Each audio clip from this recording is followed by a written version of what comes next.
Hey, how's the audio? Aloha. I was wondering who would be up in this time zone.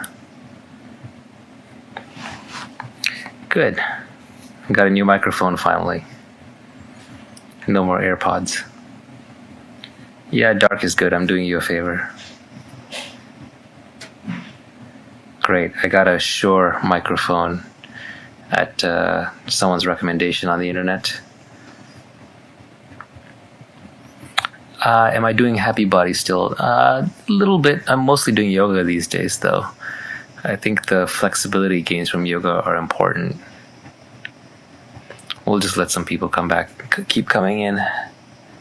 Hello from Vegas. It's late for you.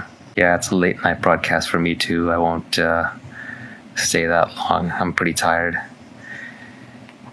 I'm a little tired, and honestly, I'm not sure I have much to say. But we'll talk. There's no theme today. I swear to you, I'm out of material. That's part of the reason why I haven't been periscoping that much. Part of the reason I haven't been periscoping is just because I'm a lot more calm and relaxed and happy these days, and so I just don't want to ruin that with Twitter, honestly. It's also why I'm tweeting a lot less. And some of it is also just, I just don't have that much to say right now. No wine glass, I have tea, although I fully do advocate drinking wine if you want to. There's nothing wrong with it. Someone once harassed me about drinking wine on a Periscope when I was actually drinking tea. But either is actually fine.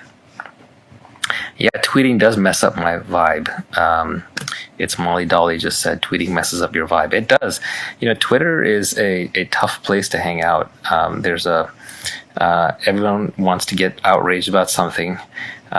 Some people want to signal how smart they are and kind of push back on anything you say. A lot of people take things out of context. It's getting to be a very difficult place to hang out.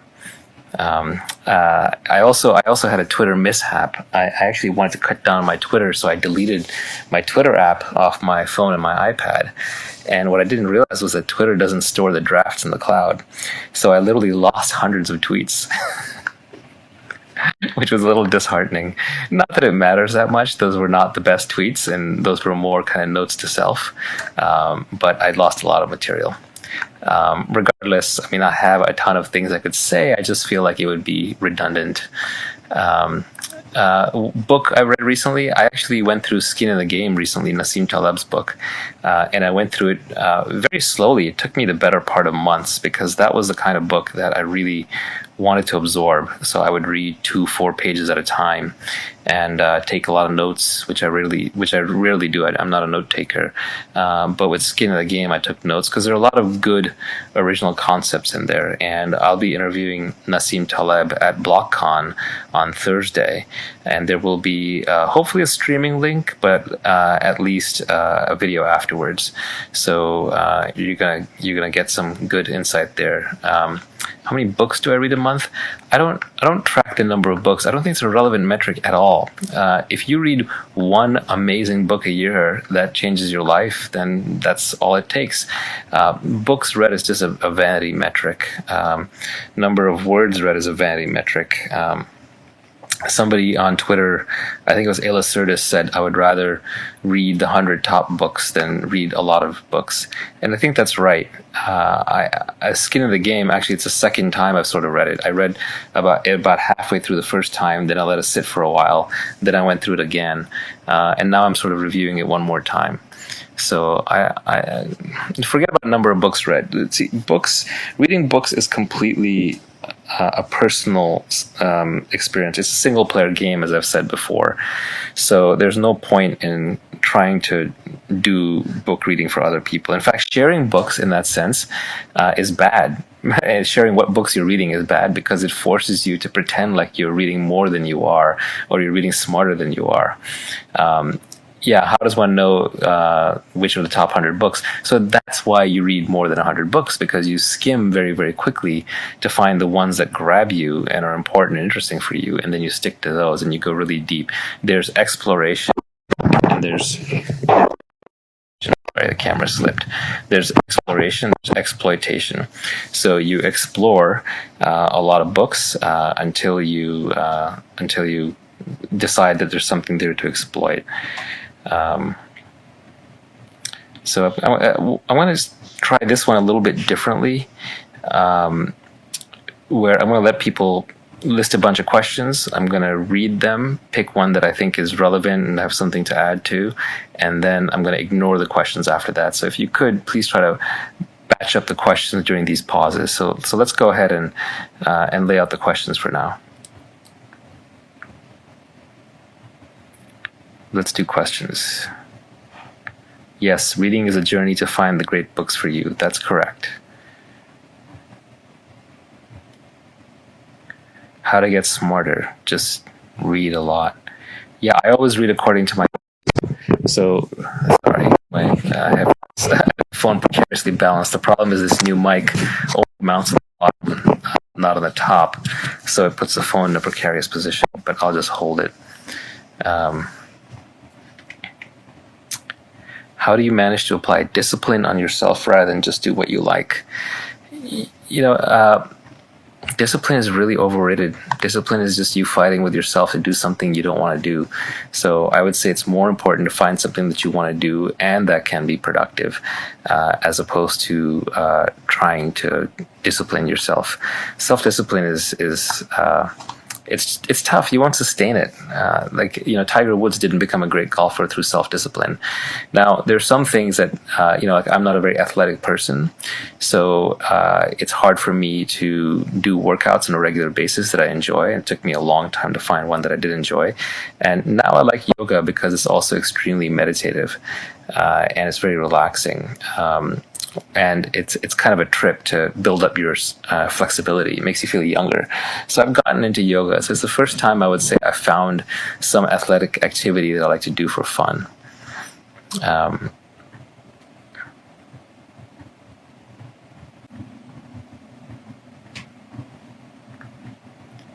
a lot of questions. And they're all over the place. Okay, so I don't know any better than you for most of these things. It's just an opinion. Like what I like to eat and how I like to live is not necessarily relevant to you. But I'm going to try and find something here we can talk about.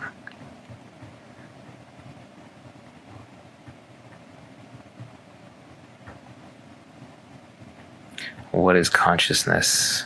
All of us, what the thing you're experiencing right now. If you don't know what consciousness is, I can't tell you. It's an experiential thing. What has been top of mind lately? I've built a serious meditation practice, and I hesitate to talk about it because I don't, meditation has also turned into this sort of social game. So let me talk about meditation for a bit. Let's stop the questions for a moment because it's just confusing everybody. So please hold the questions. I'm not going to read them for a while. I'm going to talk about meditation. Meditation is a difficult topic because people use it to grandstand. They use it to show off, like, oh, I'm meditating. How long have you been meditating? How good do you feel? What kind of meditation do you do? Well, my meditation is better than yours. So it turns into a competition, which is complete nonsense because meditation is the ultimate single-player activity. Please hold the questions for now. Meditation is the ultimate single-player activity. And it's not something you do for other people, you do it for yourself. And you don't do it because you're trying to accomplish or achieve something, you do it because you enjoy it. And when you do it because you enjoy it, then ironically you get the benefits out of it. The thing that I learned about meditation recently is, at least from me, 20 minutes doesn't work. We tell people go meditate for 20 minutes as a way of kind of easing them into it. The reality is you just have a lot more junk in your head to clear out than you can clear out in 20 minutes a day. And so for me, it took a sustained amount of time where for a month straight, almost 2 months really, I meditated for an hour or more per day. And then only after that was my mind clear enough that I started enjoying the benefits. And the benefits are little indescribable.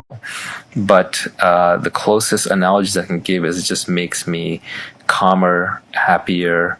My breath is slower. I almost feel like my heart rate is slower. It also gives me all kinds of insights and helps me solve problems that normally I would just ignore and keep sweeping under the rug, and a really giant pile builds up underneath that rug. But once you do clear your mind through meditation or get it a lot clearer, it's just really enjoyable. I sit down now and close my eyes for the sheer pleasure of it, and that's a wonderful place to be. But it takes work to get there. But I've been meditating on and off for 8 years and mostly failing, and it only started working well for me recently once I started doing these hour-long meditations. So I would say don't give up. Find the one that works for you. I don't think it's about forcibly clearing your mind. The reason when you sit down and you close your eyes that you have these uncontrollable thoughts is mostly because you have unresolved issues. These are all things you need to sort through. These are all things that you need to think about that you're not thinking about. So it's okay if you think about them because you're going to sort them through. And it may take days, weeks, months, years to sort through all of them. But when you do, the benefit is a clear mind. I would recommend it right at the beginning of the day. Transcendental meditation never worked for me. All the Kundalini stuff, all the fancy stuff you don't need.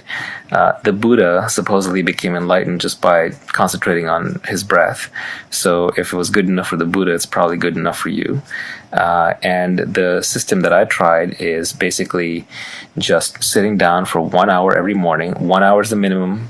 Less than that, I wouldn't bother. And just accepting and surrendering whatever happens. You basically just, if your mind runs, let your mind run. Just accept whatever it's going to do. Don't put any effort into it, and don't put any effort against it. Don't resist it, and don't push it either. I am not a world-class meditator, but all I can tell you is that I've now managed to get it to the level where I don't think I'll ever stop, and it's made my life a lot better.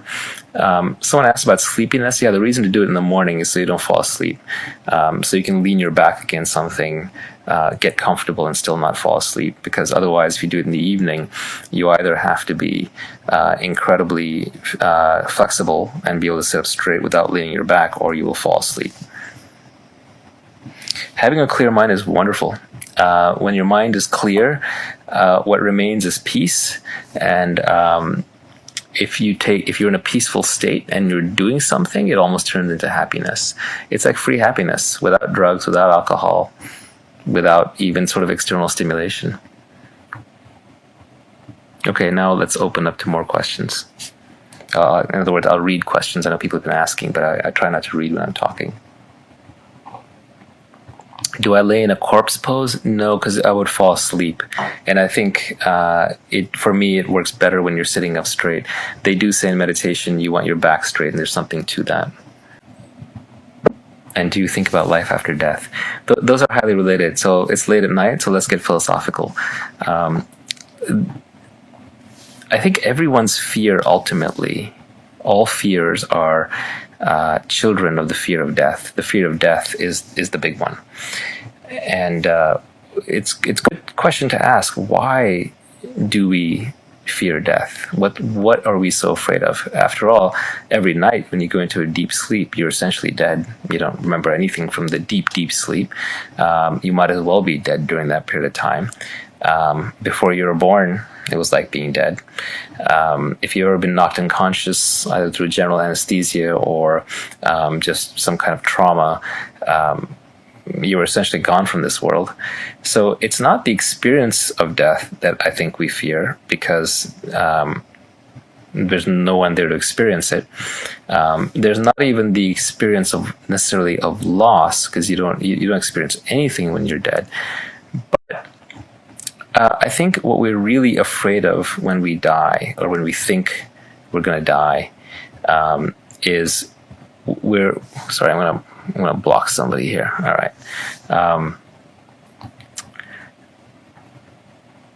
What we're afraid of when we think we're going to die is we're actually asking for more time. We're basically saying, no, wait, I'm not ready to go yet.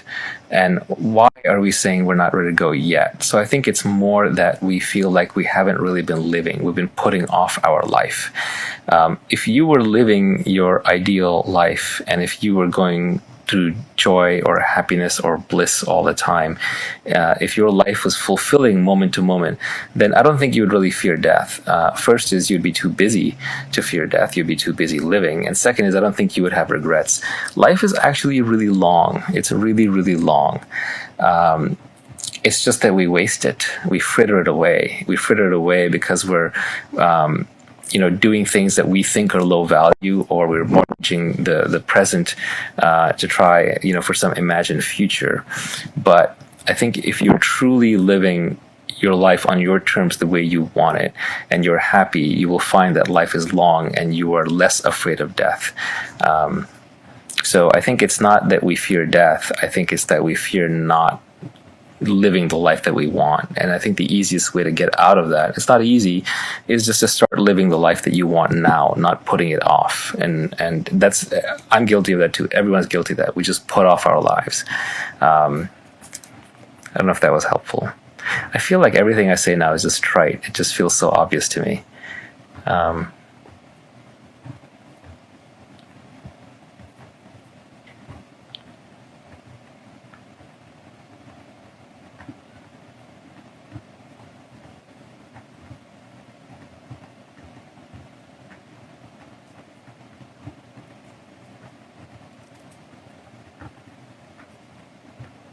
Thoughts on the singularity? I mean, I've said it before. Singularity is just religion for nerds.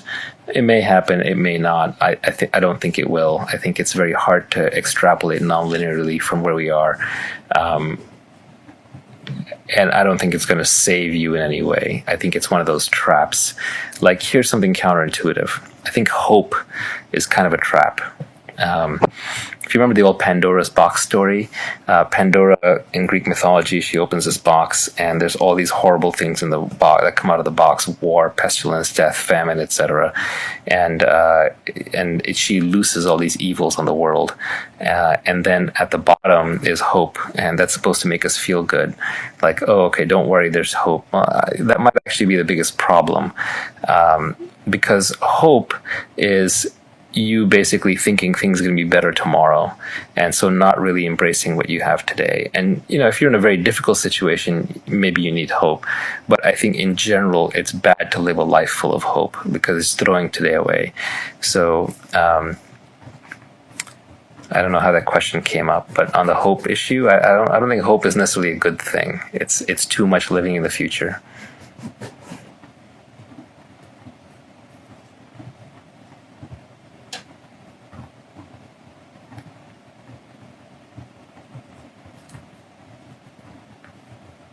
What comes after democracy? Well, we're now living a real democracy. America used to be entirely a republic, but now, thanks to the internet, crowdfunding, social media, we're getting closer to a real democracy. And populism is just what we call a democracy when we don't like the outcomes. And you can see there are populist outbreaks across parts of Europe, Italy, Brazil, the U.S. have had populist outbreaks. But I don't think these are going away. I think these are going to always be around from now on. I think it's the elites, the overeducated, the wealthy people who should be a little worried, because the hierarchies, the institutions that allowed elites to keep power in most countries are breaking down. Universities, their influence is breaking down. Media, its influence is breaking down. So I think that we are headed more toward a direct democracy, and that could go either way. That could go well, or that could end poorly. I'm not entirely sure. The argument against is mob rule, tyranny of the majority. The argument for is it just more accurately represents the majority of the people. Not necessarily good for people who used to be in charge, though.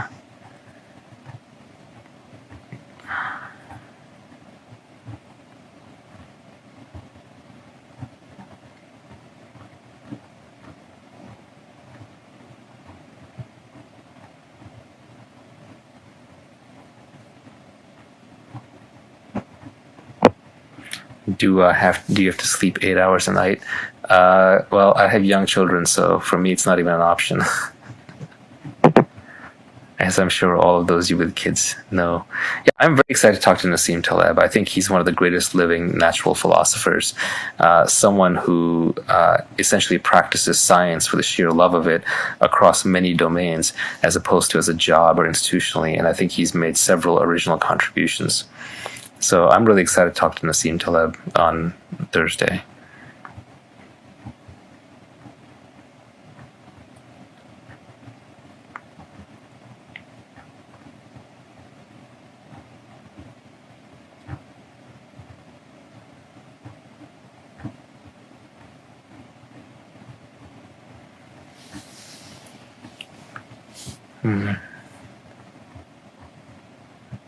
Do you have heroes? If so, who? Not really. I think it's better just to go idea by idea, person by person, than to have heroes. Actually, part of the reason why I'm doing less Twitter and less Periscope is because there's sort of this guru personality that I seem to be developing, and you're all feeding it, and I enjoy it, and it's good for my ego, but it's not good for me long term because it means that I can't be as free in what I think and say. It means that I can't change as much, and it means that I kind of build this self-image that can then be torn down, which can be a source of unhappiness later. And I don't want that. I don't want to have a strong sense of self. So the whole guru worship thing is also kind of keeping me a little bit off Twitter. And I fed it. I admit I'm guilty. I got wrapped up in it. It was a high, and I just went with it.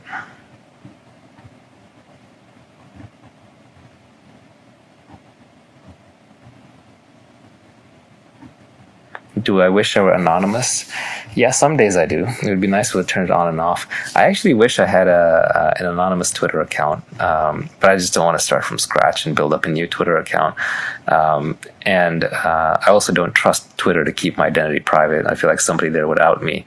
But the anonymous accounts on Twitter, they're the most extreme. They're the biggest trolls and the nastiest people, but they're also the ones who can tell the most truth. The ones who can most freely express themselves, because social media is so open that it's all signaling. Everyone's just signaling and showing off and projecting their idealized image self. My anonymous Twitter account would be a lot more honest, a lot more extreme, a lot more controversial. Yeah, I'm not a Muse chimp. God, I wish I was. I miss that guy or gal. A Muse chimp was probably my favorite Twitter account and is gone. Whoever that person is, hats off.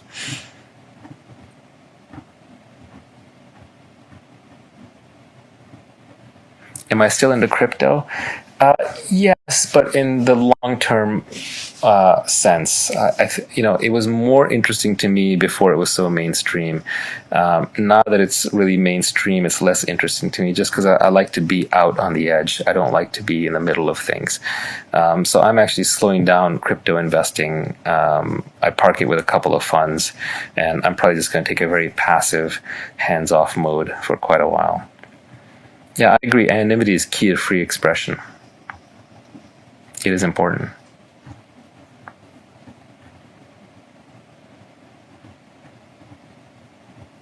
Sorry if I missed your questions earlier. I can't read everything and talk at the same time.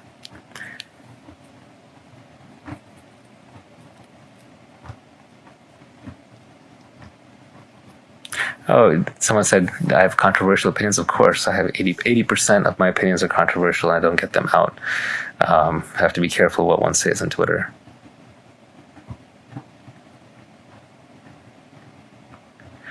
How do you start living the life you want when you don't have enough money? There's this other guy on Twitter, Liad Shabo. He had a great tweet where he said, not wanting something is as good as having it. So, except for maybe one thing that you're working on at a time, I would suggest that for everything else, you should cultivate not wanting it. Indifference is actually the ultimate superpower. If you want to win a negotiation, you just have to care less than the other person. If you want the upper hand in a relationship, you just have to care less than the other person. Weirdly enough, it even works in business opportunities. The less you kind of genuinely want them, the more they're offered to you, assuming you have a certain level of skill set. I'm not saying be apathetic, but I'm saying that you kind of have to be quantumous. You have to be good with the outcome either way. You still do your best job. You still put in the effort because that's who you are. But you don't get attached to the outcome. And this is wisdom that's as old as a hill. This goes back to the Bhagavad Gita. But yeah, I think detachment is good because detachment is necessary for peace, and peace is necessary for happiness. So even though we're taught and educated by society to be passionate and not detached, I think it's okay to be passionate about one thing at a time, but you can't be passionate about too many things, especially things you can't control. If you're passionate about things outside of your control, like politics, you're going to be miserable.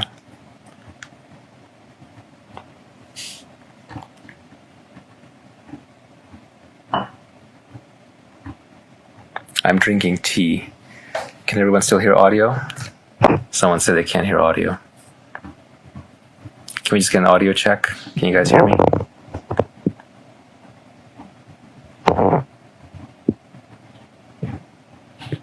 Okay, thank you.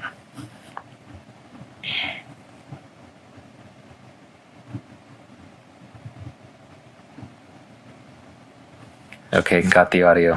Thank you. Just 2 people said they couldn't hear audio.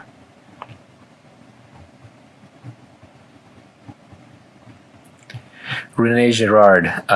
Gerardian's theory on mimesis is one that Peter Thiel is famous for having mentioned. Gerard was a polymath who basically came up with this theory that most of our desires, it was basically a 3-part theory. Part 1 is that most of our desires are mimetic. They're copied from other people. So we end up in competition with each other, fighting over a small set of things that are just copied from each other, and we aren't following our true, intrinsic, genuine desires. The second part of this theory is that people basically, because they're fighting over this stuff, the societies, the way that they settle these internal conflicts is by creating a scapegoat, and by essentially killing the scapegoat, they basically achieve harmony within their group again. And then the third part of his theory is that Christianity, this is where it takes a little bit of a turn, that Christianity is a very rare institution in that it defends against scapegoating and says the person who was scapegoated, in Christianity's case, Jesus, is actually the one who's correct. And I'm way oversimplifying it. I think it's worth reading Gerard's mimetic theory and understanding it. You don't need to read all of his books. Some of them are very long and can be painful. But you can find summary papers. It's a model that's worth knowing about. I think the most important part of the model that's worth tracking is just the part about mimesis, that our desires are copied from other people or socially copied. And I think that's an important one. And that feeds into Peter Thiel's whole concept of don't compete, because when you're competing with people, a lot of times really you're competing with them over things that you copied from them and desires you copied from them. And this is very common in business. Like you'll be running your company and then a competitor shows up, and then you get obsessed with a competitor, and then you start basically chasing after the competitor, and you lose track of the fact that 99% of people out there are not your customers and don't even know what you're doing, and you should be going and getting more customers, not focusing on your competitor. And very often you will end up basically just both following the same strategy, jumping back and forth in front of each other, when the correct answer was to follow a completely different strategy. So I think that's the interesting practical takeaway from mimetic theory. And I think another piece that's important is don't scapegoat people. Don't find a singular. By the way, so someone told me that the person who's saying audio is not working is trolling me, which is good. Thank you. So